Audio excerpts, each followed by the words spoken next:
बिस्मिल्लाहिर्रहमानिर्रहीम। आज का मौजू है जनाब, तब्दीली अभी तक क्यों नहीं आई या तब्दीली क्यों नहीं आ रही। एक लतीफ़ा सुनाता हूँ फिर आगे बात शुरू करूँगा।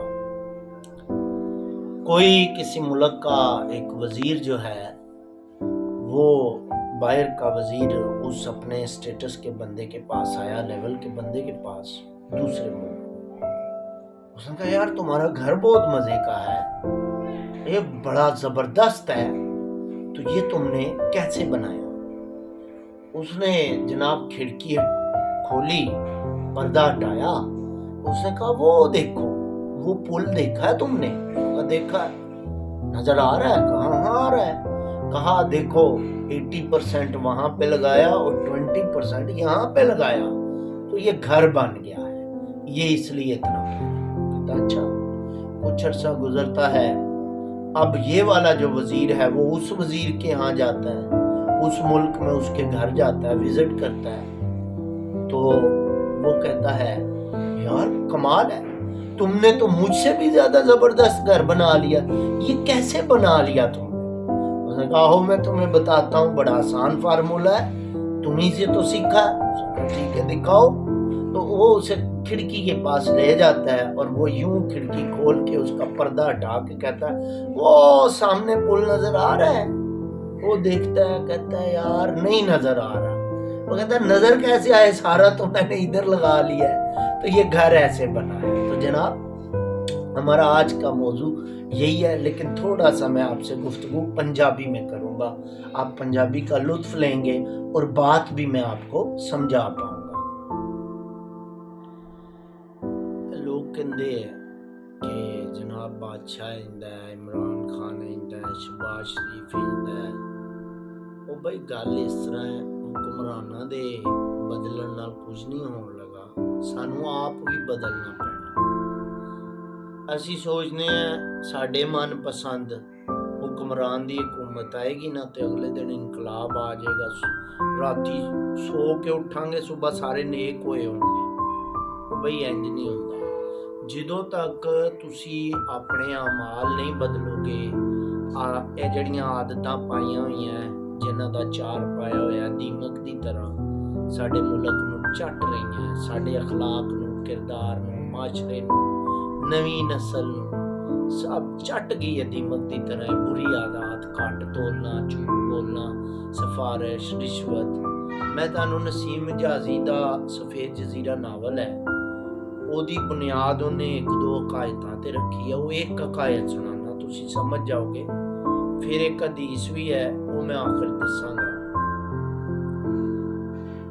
ਨਸੀਮ ਮਜਾਜ਼ੀ ਲਿਖਦਾ ਕਿਸੇ ਮੁਲਕ ਵਿੱਚ ਨਾ ਇੱਕ ਦਰਵੇਸ਼ ਹੁੰਦਾ ਸੀ, ਬੜਾ ਬਿਮਾਰ ਹੋ ਗਿਆ ਬਾਦਸ਼ਾਹ। ਤੇ ਦਰਵੇਸ਼ ਨੂੰ ਪਤਾ ਚੱਲ ਗਿਆ ਕਿ ਬਾਦਸ਼ਾਹ ਸਲਾਮਤ ਜਨਾਬ ਬਿਮਾਰ ਹੋ ਗਏ। ਦਰਵੇਸ਼ ਮੁਸੱਲਾ ਢਾ ਲਿਆ ਤੇ ਅੱਲਾ ਦੇ ਅੱਗੇ ਦੁਆ ਕਰਨ ਲੱਗ ਪਿਆ, ਯਾ ਅੱਲਾ ਤੂੰ ਮੈਨੂੰ ਬਾਦਸ਼ਾਹ ਬਣਾ ਦੇ। ਮੈਂ ਬਾਦਸ਼ਾਹ ਬਣ ਗਿਆ ਨਾ तो मैं बड़ा निज़ाम यस कर दांगा, मैं मुल्क नूं A1 कर दांगा, तमीरी काम करांगा, सेहत वाले काम करांगा। कुछ दिनों बाद खबर मिली जनाब बादशाह सलामत बहुत ज़्यादा बीमार हो गए।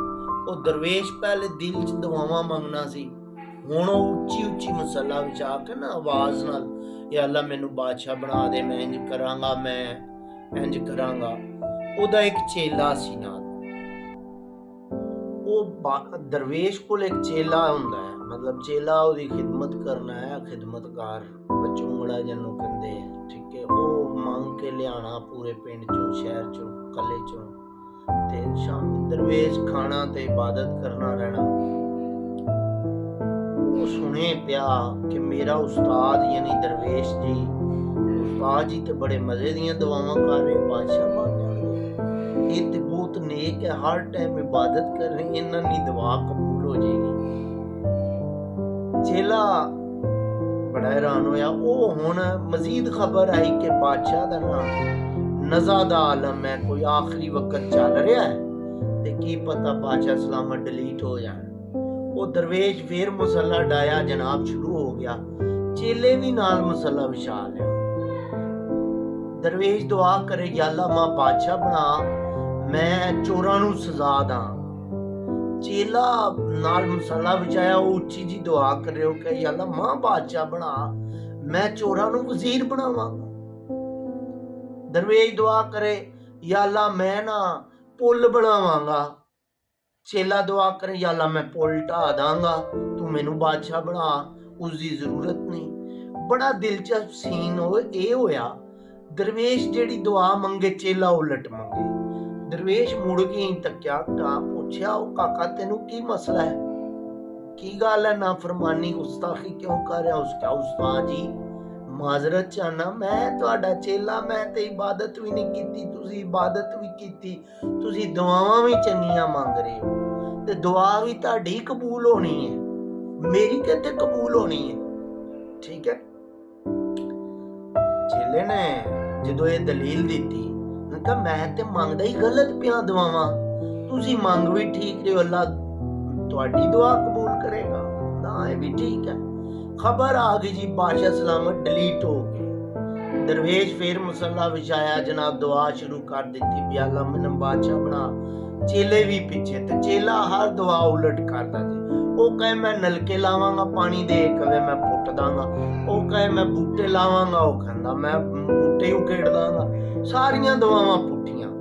ਬਹਰਹਾਲ ਸ਼ੁਗਲ ਚੱਲਦਾ ਰਿਹਾ। ਕੁਝ ਅਰਸੇ ਬਾਅਦ ਵਜ਼ੀਰਾਂ ਫੈਸਲਾ ਕੀਤਾ, ਯਾਰ ਬਾਦਸ਼ਾਹ ਮੁੰਤਖਬ ਕਰਨਾ ਬੜਾ ਮੁਸ਼ਕਲ ਹੋਇਆ ਪਿਆ ਹੈ, ਕਰੀਏ ਤੇ ਕੀ ਕਰੀਏ। ਜੇ ਵਜ਼ੀਰਾਂ ਚੋਂ ਕਿਸੇ ਨੂੰ ਚੁੱਕਨੇ ਆ ਤੇ ਬਗਾਵਤ ਦਾ ਮਸਲਾ ਹੈ, ਤੈਅ ਕਰਦੇ ਆ ਕੱਲ ਸੁਬਾਹ ਜਦੋਂ ਕੱਲਾ ਜਿਹੜਾ ਸ਼ਾਹੀ ਕਲਾ ਸ਼ਹਿਰ ਦਾ ਜਿਹੜਾ ਚਾਰ ਦੀਵਾਰੀ, ਉਸ ਦਾ ਦਰਵਾਜ਼ਾ ਖੋਲਾਂਗੇ ਨਾ, ਜਿਹੜਾ ਬੰਦਾ ਸਭ ਤੋਂ ਪਹਿਲੇ ਅੰਦਰ ਆਏਗਾ ਨਾ, ਉਸਾ ਬਾਦਸ਼ਾਹ ਬਣਾ ਦਾਂਗੇ। ਤੈਅ ਪਾ ਜਾਣਾ ਹੈ। ਅਗਲੇ ਦਿਨ ਉਹ ਜਨਾਬ ਜਾਂਦੇ ਹੈ ਹਾਰ ਸ਼ਾਰ ਲੈ ਕੇ ਦਰਵਾਜ਼ਾ ਖੋਲਣ ਵਾਸਤੇ। ਇਤਫਾਕ ਇਹ ਹੁੰਦਾ ਹੈ, ਜਿਹੜਾ ਚੇਲਾ ਹੁੰਦਾ ਹੈ ਨਾ, ਉਹ ਕਿਤੇ ਮੰਗਣ ਵਾਸਤੇ, ਮਤਲਬ ਹੁਣ ਇਹ ਗੱਲ ਤੇ ਨਹੀਂ ਪਤਾ ਹੋਣੀ ਸ਼ਹਿਰ ਦੇ ਮਤਲਬ ਲੋਕਾਂ ਨੂੰ, ਇੱਥੇ ਵਜ਼ੀਰਾਂ ਨੂੰ ਪਤਾ ਹੋਣੀ, ਉਹ ਇਤਫਾਕ ਨਾਲ ਬਾਹਰ ਗਿਆ ਹੁੰਦਾ ਹੈ। ਜਿਹੜੇ ਇਰਦ ਗਿਰਦ ਦਿਹਾਤ ਹੁੰਦੇ ਆ, ਖੇਤ ਜਿੱਥੇ ਡੇਰੇ ਜੰਜ ਹੁੰਦੇ ਆ, ਪਿੰਡ ਤੋਂ ਬਾਹਰ ਮੰਗਣ ਗਿਆ ਹੁੰਦਾ ਹੈ। ਵਾਪਸੀ ਤੇ ਦੇਰ ਹੋ ਜਾਂਦੀ ਤੇ ਮਗਰਬ ਦੇ ਟਾਈਮ ਦਰਵਾਜ਼ਾ ਬੰਦ ਹੋ ਜਾਂਦਾ ਹੈ। ਉਹ ਬੜਾ ਪਰੇਸ਼ਾਨ ਹੁੰਦਾ ਹੈ ਕਿ ਮੇਰੇ ਦਰਵੇਸ਼ ਯਾਨੀ ਉਸਤਾਦ ਜੀ ਕੁਝ ਖਾਦਾ ਨਹੀਂ ਹੈ। ਉਹ ਦਰਵਾਜ਼ੇ ਦੇ ਨਾਲ ਜੁੜ ਕੇ ਬੈਠਾ ਹੁੰਦਾ ਕਿ ਸਵੇਰ ਦਰਵਾਜ਼ਾ ਜਿੰਜੀ ਖੁੱਲੇ ਨਾ, ਸ਼ੂਟ ਲਾ ਕੇ ਪਹੁੰਚਾ ਤੇ ਉਸਤਾਦ ਜੀ ਕੋਲ ਪਹੁੰਚਾ, ਉਹਨਾਂ ਨੂੰ ਖਾਣਾ ਪੇਸ਼ ਕਰਾਂ। ਬਹਰਹਾਲ ਤੇ ਖੈਰ ਉਹ ਜੰਜੀ ਵਜ਼ੀਰ ਦਰਵਾਜ਼ਾ ਖੋਲਦੇ, ਚੇਲਾ ਡੋਲ ਚੁੱਕਿਆ ਸਾਲਨ ਰੋਟੀਆਂ ਦਾ, ਜਨਾਬ ਬਾਹਰ ਖਲੋਤਾ ਪਿਆ। ਕੋਈ ਚੌਲ, ਕੋਈ ਮਿੱਠੇ ਚੌਲ, ਕੋਈ ਸਲੂਣੇ ਚੌਲ ਜਨਾਬ ਲੈ ਕੇ ਖਲੋਤਾ ਹੈ।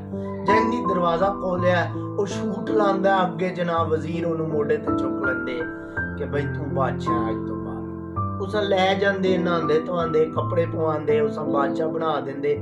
ਉਹਨੂੰ ਸਮਝ ਆ ਜਾਂਦੀ ਕਿ ਮੈਂ ਤੇ ਲੱਗਦਾ ਮੇਰੀਆਂ ਦੁਆਵਾਂ ਕਬੂਲ ਹੋ ਗਈਆਂ। ਦਰਵੇਸ਼ ਨੂੰ ਉਧਰ ਪਤਾ ਚੱਲਦਾ ਜਨਾਬ ਇਹ ਹਿਕਮਤ ਅਪਣਾਈ ਸੀ ਕਿ ਉਹ ਕੋਈ ਮੇਰਾ ਚੇਲਾ ਜਿਹੜਾ ਕੁਦਰਤੀ ਬਾਦਸ਼ਾਹ ਬਣ ਗਿਆ। ਅੱਜ ਦਰਵੇਸ਼ ਆ ਤਾਂ ਪਤਾ ਹੋਣਾ ਮੈਂ ਸਾਰੀਆਂ ਦੁਆਵਾਂ ਬੜੀਆਂ ਉੱਚੀਆਂ ਕੀਤੀਆਂ ਤੇ ਚੇਲਾ ਹੁਣ ਬਾਦਸ਼ਾਹ ਬਣ ਗਿਆ, ਮਾਂ ਰਗੜ ਹੀ ਨਾ ਦੇ। ਦਰਵੇਸ਼ ਬੋਰੀ ਬਿਸਤਰਾ ਗੋਲ ਕਰਦਾ ਜੰਗਲ ਚ ਨਿਕਲ ਜਾਣਾ। ਜਨਾਬ ਸਾਹਿਬ ਹੁਣ ਚੇਲਾ ਸਾਹਿਬ ਜਿਹੜਾ ਬਾਦਸ਼ਾਹ ਬਣ ਗਏ। ਹੁਣ ਬਾਦਸ਼ਾਹ ਸਲਾਮਤ ਪਹਿਲਾ ਆਰਡਰ ਦਿੰਦਾ ਜੀ ਮੈਂ ਸ਼ਾਮ को जेल विजिट करूंगा। जेल विजिट करदा है, जेल च ਜਾਂਦਾ ਤੇ ਉੱਥੇ ਚੋਰਾਂ ਨਾਲ ਮੁਲਾਕਾਤਾਂ ਹੁੰਦੀਆਂ। ਇੱਕ ਵਿੱਚ ਜਾਂਦਾ, ਪੁੱਛਦਾ ਹਾਂ ਬਈ ਕਾਕਾ ਤੇਰਾ ਕੀ ਨਾਂ ਹੈ? ਉਹ ਕਹਿੰਦਾ ਜੀ ਮੇਰਾ ਨਾਂ ਕਾਂਜੂ ਲਾਲ है। और जेल च भी खबर पहुंच चुकी होंगी है नवे बादशाह सलाम, तुमने क्या किया? उस क्या जी मैं ना सेहत के मामलात च गड़बड़ की, कोई दवाइयां ये वो कहता ठीक है आज तो बाद तू निकलना, शामी तेरे नाल राती डिनर मेरे साथ करना है, आज के बाद तुम वजीरे सेहत हो, चलो जी। अगले विच जांदा, अगले जेल विच जी हाँ बई तेरा की नाम? कहंदा मांजू लाल। ए तू की कीता है जी? मैं जरा कंस्ट्रक्शन दे बिजनेस विच पुल छुल बनाया, कोई ते बड़ी बेईमानी कीती, ठीक है, ते बेईमानी कीती ते नतीजा ये कि मैं जेल विच हां। अच्छा ये गल ते इस तरह करना, तू निकल, तू वजीरे तामीरात है, राती डिनर मेरे नाल करके ਉਹ ਸਾਰੇ ਚੋਰਾਂ ਨੂੰ ਵਜ਼ੀਰ ਬਣਾ ਦਿੰਦਾ। ਸ਼ਹਿਰਾਂ ਨੂੰ ਸੂਬਿਆਂ ਨੂੰ ਉਹ ਮਤਲਬ ਸ਼ਹਿਰਾਂ ਨੂੰ ਸੂਬਾ ਬਣਾ ਦਿੰਦਾ। ਉਹ ਆਵਾਮ ਨੂੰ ਇੰਜ ਦਾ ਉਹ ਟੰਨਦਾ ਕਿ ਮਸਾਇਲ ਵੀ ਉਹੀ ਪੈਦਾ ਕਰਦਾ ਤੇ ਮਸਾਇਲ ਦਾ ਹੱਲ ਵੀ ਉਹਦੇ ਕੋਲ ਹੁੰਦਾ। ਆਵਾਮ ਬੜੀ 10 ਸਾਲ ਬੜੀ ਉਹ ਦਬੰਗ ਹਕੂਮਤ ਕਰਦਾ ਹੈ, ਲੇਕਿਨ 10 ਸਾਲ 'ਚ ਸਾਡੀ ਤਰ੍ਹਾਂ ਆਵਾਮ ਹੁੰਦੀ ਹੈ ਕਿ 2 ਛਿੱਤਰ ਵੀ ਮਾਰ ਲਓ, ਟੈਕਸ ਵੀ ਵਧਾ ਲਓ, ਅਲਬੱਤਾ ਬੰਦਿਆਂ ਦੀ ਤਾਦਾਦ ਜ਼ਿਆਦਾ ਕਰ ਲਓ। ਯਾਨੀ ਜਿੰਜ ਆਪਣੇ ਹਕੂਕ ਤੇ ਬੋਲ ਹੀ ਨਹੀਂ ਸਕਦੇ। ਬਹਰਹਾਲ ਇੰਜ ਉਲਝੇ ਹੁੰਨੇ ਆ ਕਿ ਇੱਕ ਦੂਸਰੇ ਨੂੰ ਅਸਾਂ ਗਾਲਾਂ ਕੱਢ ਲੈਂਦੇ ਹਾਂ, ਹੁਕਮਰਾਨ ਅਯਾਸ਼ੀ ਕਰਦੇ। ਅਲਗਰਜ਼ ਇਹ ਕਿ ਇੱਕ ਦਿਨ ਵਜ਼ੀਰ ਫਿਰ ਸਿਰ ਜੋੜ ਕੇ ਬੰਦੇ ਕਹਿੰਦੇ ਯਾਰ ਬੜੇ ਤੰਗ ਆਏ ਹੋਏ ਆ, ਇਸ ਕਿਹਨੂੰ ਬਾਦਸ਼ਾਹ ਬਣਾ ਲਿਆ, ਇਹਦਾ ਹਸਬ ਨਸਬ ਤੇ ਚੈੱਕ ਕਰੋ ਨਾ ਜ਼ਰਾ, ਮਾਮਲਾ ਕੀ ਹੈ। ਉਹ ਚੈੱਕ ਕਰਦੇ ਹਸਬ ਨਸਬ, ਪਤਾ ਚੱਲਦਾ ਉਹ ਮਾਰ ਹੋਏ ਤੇ ਚੇਲਾ ਇਹ ਤੇ ਮੰਗਦਾ ਸੀ, ਹੁਣ ਇਹਦੇ ਕੋਲੋਂ ਜਾਨ ਕਿੰਨ ਛੁਡਾਈਏ, ਕੌਣ ਗੱਲ ਕਰੇ, ਤੇ ਡਾਡਾ ਹੀ ਬੜਾ, ਇਹ ਤੇ ਉਸਤਾਦ ਹੀ ਬੜਾ ਸਿਆਸਤ ਦਾ ਹੈ, ਗੁਰੂ ਹੈ, ਠੀਕ ਹੈ। ਉਹ ਸਾਰੇ ਜਮਾ ਹੋ ਕੇ ਦਰਵੇਸ਼ ਨੂੰ ਲੱਭਦੇ ਆ, ਦਰਵੇਸ਼ ਮਿਲ ਜਾਂਦਾ, ਦਰਵੇਸ਼ ਕੋਲ ਜਾਂਦੇ, ਯਾਰ ਤੇਰਾ ਚੇਲਾ ਬਾਦਸ਼ਾਹ ਬਣ ਗਿਆ ਤੇ ਸਾਡੀ ਜਾਨ ਛੁਡਵਾ ਦੇ, ਤੇਰੀ ਬੜੀ ਮਿਹਰਬਾਨੀ। ਤੇ ਇਸ ਤਰ੍ਹਾਂ ਕਿ ਇਹਦੇ ਬਦਲੇ ਤੈਨੂੰ ਸ਼ਾਇਦ ਥੇ ਜੰਗਲ 'ਚ ਇੱਕ ਜਗ੍ਹਾ ਵੀ ਦਾਂਗੇ, ਮਕਾਨ ਕੋਠੀ ਬਣਾ ਕੇ ਦਾਂਗੇ, ਐਡੇ ਜਾਨਵਰ, ਐਡੀਆਂ ਕੁਕੜੀਆਂ, ਐਡੇ ਘੋੜੇ, ਮਤਲਬ ਇੰਨਾ ਰੇਵੜ ਤੈਨੂੰ ਗਿਫਟ ਕਰਾਂਗੇ ਇੰਨੀਆਂ ਅਸ਼ਰਫੀਆਂ ਦੇ ਨਾਲ, ਕਿੱਥੇ ਤੂੰ ਉਹਨੂੰ ਬਾਦਸ਼ਾਹੀ ਤੋਂ ਲਾ ਦੇ, ਤੇ ਤੇਰੀ ਬੜੀ ਮਿਹਰਬਾਨੀ, ਤੇਰੀ ਮੰਨ ਵੀ ਲਏਗਾ। ਅੱਛਾ, ਦਰਵੇਸ਼ ਪਹਿਲੇ ਤੇ ਸੋ ਇਨਕਾਰ ਕਰਦਾ, ਜਦੋਂ ਮਾਲ ਦੀ ਵਾਰੀ ਆਣੀ ਹੈ ਨਾ ਤਾਂ ਕਹਿੰਦਾ ਚਲੋ ਇੱਕ ਕੋਸ਼ਿਸ਼ ਕਰਨਾ। ਜਨਾਬ ਸਾਹਿਬ ਤਿਆਰ ਹੋ ਕੇ ਤੇ ਜਾਂਦੇ ਹੈ, ਦਰਵੇਸ਼ ਆਪਣੇ ਚੇਲੇ ਕੋਲ ਪਹੁੰਚਦਾ ਹੈ ਜੀ, ਚੇਲਾ ਜਨਾਬ ਅੱਗੇ ਬੜੇ ਮਜ਼ੇ ਨਾਲ ਬੈਠਾ ਹੋਣਾ, ਦਰਵੇਸ਼ ਅੰਦਰ ਦਾਖਲ ਹੋਣਾ, ਚੇਲਾ ਸਮਝ ਜਾਂਦਾ ਕਹਾਣੀ ਕੀ ਹੈ, ਉਹ ਬੜੇ ਮਜ਼ੇ ਦੀ ਗੱਲ ਕਰਦਾ ਹੈ। ਹੁਣ ਜ਼ਰਾ ਤਵੱਜੋ ਨਾਲ ਸੁਣਿਓ। ਚੇਲਾ ਕਹਿੰਦਾ ਦਰਵੇਸ਼ ਨੂੰ, ਉੱਥੇ ਹੀ ਖੜਾ ਹੋ ਜਾ ਉਸਤਾਦ, ਪਹਿਲੀ ਗੱਲ ਇਹ ਮੈਨੂੰ ਚੇਲਾ ਨਹੀਂ ਕਹਿਣਾ, ਮੈਂ ਹੁਣ ਬਾਦਸ਼ਾਹ, ਠੀਕ ਹੈ, ਤੇ ਦੂਸਰੀ ਗੱਲ ਇਹ ਹੈ ਮੈਨੂੰ ਸਮਝਾਉਣਾ ਨਹੀਂ ਕਿ ਤੂੰ ਮੈਨੂੰ ਬਾਦਸ਼ਾਹੀ ਦੇ ਬਾਰੇ 'ਚ ਨਸੀਹਤ ਨਹੀਂ ਕਰਨੀ। ਤੀਸਰੀ ਗੱਲ ਇਹ ਹੈ ਮੈਂ ਜਿਹੜੀ ਗੱਲ ਕਰਨ ਲੱਗਾ ਬੜੀ ਤਵੱਜੋ ਨਾਲ ਸੁਣਨੀ ਹੈ, ਸਮਝ ਆਂਦੀ ਹੈ ਤਾਂ ਠੀਕ ਹੈ, ਨਹੀਂ ਆਂਦੀ ਚੁੱਪ ਕਰਕੇ ਚਲਾ ਜਾਏ, ਨਹੀਂ ਤੇ ਮੈਂ ਸਿਰ ਜਿਹੜਾ ਨਾ ਉਡਾ ਦੇਣਾ, ਕਲਮ ਕਰ ਦੂੰਗਾ ਸਰ। ਅੱਛਾ, ਦਰਵੇਸ਼ ਚੁੱਪ ਹੋ ਜਾਂਦਾ, ਉਸ ਕੀ ਬੋਲਣਾ, ਜੀ ਬੋਲੋ ਜੀ। ਚੇਲਾ ਬੋਲਦਾ, ਕਹਿੰਦਾ ਉਸਤਾਦ ਜੀ ਗੱਲ ਇਹ ਹੈ, ਦੁਆਵਾਂ ਤੁਸੀਂ ਵੀ ਬਹੁਤ ਮੰਗੀਆਂ, ਮੈਂ ਵੀ ਮੰਗੀਆਂ, ਤੁਸੀਂ ਸਾਰੀਆਂ ਦੁਆਵਾਂ ਠੀਕ ਮੰਗੀਆਂ, ਮੈਂ ਸਾਰੀਆਂ ਦੁਆਵਾਂ ਗਲਤ ਮੰਗੀਆਂ। ਹੁਣ ਤੁਸੀਂ ਮੈਨੂੰ ਦੱਸੋ, ਤੁਸੀਂ ਕਿਹਾ ਮੈਂ ਇਹ ਕੰਮ ਅੱਛੇ ਕਰਾਂਗਾ, ਮੈਂ ਉਹਦਾ ਉਲਟ ਕਿਹਾ ਮੈਂ ਬੁਰੇ ਕਰਾਂਗਾ। ਇੱਕ ਸਵਾਲ ਹੈ, ਅੱਲਾ ਜ਼ਾਲਮ ਹੈ? ਅੱਲਾ ਜ਼ਾਲਮ ਹੈ? ਤੁਸੀਂ ਮੈਨੂੰ ਦੱਸੋ ਕਿ ਅੱਲਾ ਨੇ ਤੁਹਾਡੀਆਂ ਦਰੁਸਤ ਦੁਆਵਾਂ ਛੱਡ ਕੇ ਮੇਰੀਆਂ ਗਲਤ ਦੁਆਵਾਂ ਕਬੂਲ ਕੀਤੀਆਂ? ਕਿਆ ਅੱਲਾ ਜ਼ਾਲਿਮ ਹੈ? ਮੇਰੀਆਂ ਗਲਤ ਦੁਆਵਾਂ, ਮੇਰੀਆਂ ਪੁੱਠੀਆਂ ਦੁਆਵਾਂ ਕਬੂਲ ਕੀਤੀਆਂ, ਜਾਂ ਤੇ ਮੰਨ ਲਓ ਅੱਲਾ ਜ਼ਾਲਿਮ ਹੈ। ਦਰਵੇਸ਼ ਕਹਿੰਦਾ ਨਹੀਂ ਯਾਰ, ਅੱਲਾ ਜ਼ਾਲਿਮ ਨਹੀਂ। ਉਹਨੇ ਕਿਹਾ ਅੱਲਾ ਇਨਸਾਫ ਕਰਦਾ, ਆਦਿਲ ਹੈ। ਕਿਆ ਇਨਸਾਫ ਕਰਦਾ? ਉਹਨੇ ਕਿਹਾ ਉਸਤਾਦ ਜੀ ਗੱਲ ਇਹ ਹੈ, ਇਹ ਜਿਹੜੇ ਲੋਕ ਹੈ ਨਾ, ਇਹ ਤੁਹਾਡੀ ਦੁਆਵਾਂ ਦੇ ਕਾਬਿਲ ਨਹੀਂ ਸਨ, ਇਹ ਲੋਕ ਇੰਜ ਦੇ ਅਮਾਲ ਕਰਦੇ ਸੀ, ਇਹਨਾਂ ਦੇ ਕਾਬਿਲ ਮੈਂ ਹੀ ਸਾਂ ਤੇ ਇਹਨਾਂ ਦੇ ਲਾਇਕ ਮੈਂ ਸਾਂ, ਅੱਲਾ ਤਾਂ ਮਾਂ ਬਾਦਸ਼ਾਹ ਬਣਾਇਆ, ਅੱਲਾ ਜ਼ਾਲਮ ਨਹੀਂ ਹੈ। ਤੇ ਗੱਲ ਇਹ ਹੈ, ਅਮਾਲ ਹੁਕਮ ਮਾਲ ਹੁਕਮ, ਤੁਹਾਡੇ ਅਮਾਲ ਹੀ ਤੁਹਾਡੇ ਹੁਕਮਰਾਨ ਹੈ।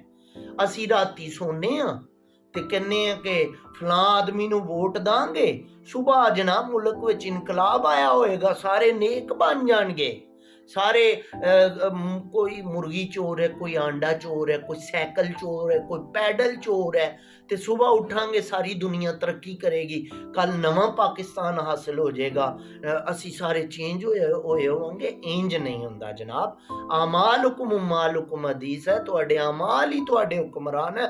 ਜਦੋਂ ਤੱਕ ਸਾਡੇ ਇੱਥੇ ਤਬਦੀਲੀ ਨਹੀਂ ਆਏਗੀ, ਸਾਡੇ ਦਿਲ ਤਬਦੀਲ ਨਹੀਂ ਹੋਣਗੀਆਂ, ਸਾਡੀਆਂ ਨੀਤਾਂ ਤਬਦੀਲ ਨਹੀਂ ਹੋਣਗੀਆਂ, ਸਾਡੇ ਕਰਤੂਤ ਤਬਦੀਲ ਨਹੀਂ ਹੋਣਗੇ, ਸਾਡੇ ਕਿਰਦਾਰ ਦਰੁਸਤ ਨਹੀਂ ਹੋਣਗੇ, ਉਦੋਂ ਤੱਕ ਇੰਜ ਦਾ ਹੀ 19-20 ਦਾ ਆંકੜਾ ਚੱਲੇਗਾ। ਇਹ ਖੇਡਦੇ ਰਹਿਣਗੇ।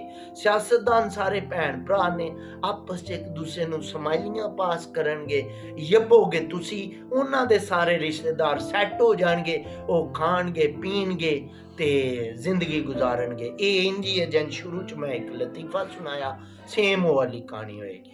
ਤੇ ਅਮਾਲੁਕੁਮ ਉਮਾਲੁਕੁਮ, ਖੁਦਾਰਾ ਅਗਰ ਤੁਸੀਂ ਮੁਲਕ ਨੂੰ ਤਬਦੀਲ ਕਰਨਾ ਚਾਹੁੰਦੇ ਹੋ, ਆਪਣੇ ਆਪ ਨੂੰ ਤਬਦੀਲ ਕਰੋ, ਆਪਣੀ ਨਵੀਂ ਨਸਲ ਦੀ ਤਰਬੀਅਤ ਕਰੋ। ਛੋਟੀਆਂ ਛੋਟੀਆਂ ਗੱਲਾਂ ਹੈ, ਰਸੂਲ ਪਾਕ ਸੱਲਮ ਦਾ ਜਿਹੜਾ ਨਿਸਾਬ ਹੈ ਅਖਲਾਕੇ ਹਸਨਾ ਦਾ, ਉਹ ਅਪਣਾਓ ਤਾਂ ਤਬਦੀਲੀ ਆਏਗੀ। ਨਹੀਂ ਤੇ ਤੁਸੀਂ ਜਿਹੜੇ ਵੱਡੇ ਵੱਡੇ ख्वाब ਸੋਚਦੇ ਹੋ ਨਾ ਤਬਦੀਲੀ ਦੇ, ਇਹ ਕਦੀ ਵੀ ਨਹੀਂ ਆਉਣ ਲੱਗੇ ਜਦੋਂ ਤੱਕ ਕਿਰਦਾਰ ਤਬਦੀਲ ਨਹੀਂ ਹੋਏਗਾ। ਵਸਲਾਮ।